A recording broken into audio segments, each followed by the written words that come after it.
So today we're going to talk about seated THEREX. We'll start out with dorsiflexion, which is toe raises.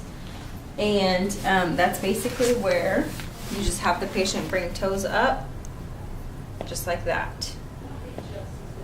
We usually do 20 reps of these. Okay, if you need to assist, you can always just assist here or at the ankle if they need help doing this.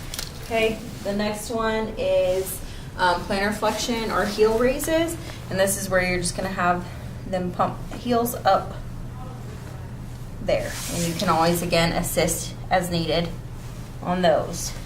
Okay, so if your patient is too short to reach the ground in the seated position, you can use a footrest, or even a trash can works fine to have them do the heel raises and the toe raises while they're still seating. That way you don't have to do the ankle pumps while they're up in the air. So this is a good alternative and a good way to modify that. So next we'll talk about the hip adduction or the pillow squeezes.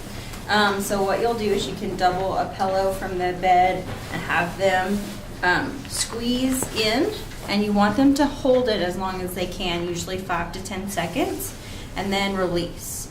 And you'll do several reps of that. And that's a really good exercise for the patients. Another thing that you can have them do if the therapist says it's okay is do resisted hip abduction. So you'll basically just have your hands resting against and have them push against you. And again, you'll hold for 5 to 10 seconds and then relax, and then have them do another rep of that. Okay. The next two exercises are really easy. So you have marching in place. Some patients may need a lot of assistance with this one. It tends to be a little bit more challenging.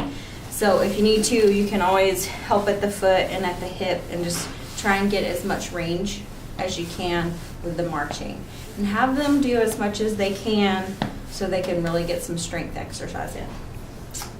And then we have long arc quads, which are the leg extensions. In the seated position, you're going to have them kick out all the way. Most patients will tend to just do this and do really quick motions. So you want to reiterate to them that they really want to get full extension on that leg. And if they need help getting to that range, always you can assist with that. Down at the foot would be better. Okay. So if you have to do the seated THEREX while they're in the bed, in the modified chair position, the long arc extension is not going to be a full arc. So it's going to be more of a short arc, but that's okay as long as they can still do it. It's just the way that the bed is in the chair position. So if you need any help modifying this, always ask a therapist and we'll come up with a good plan. Okay.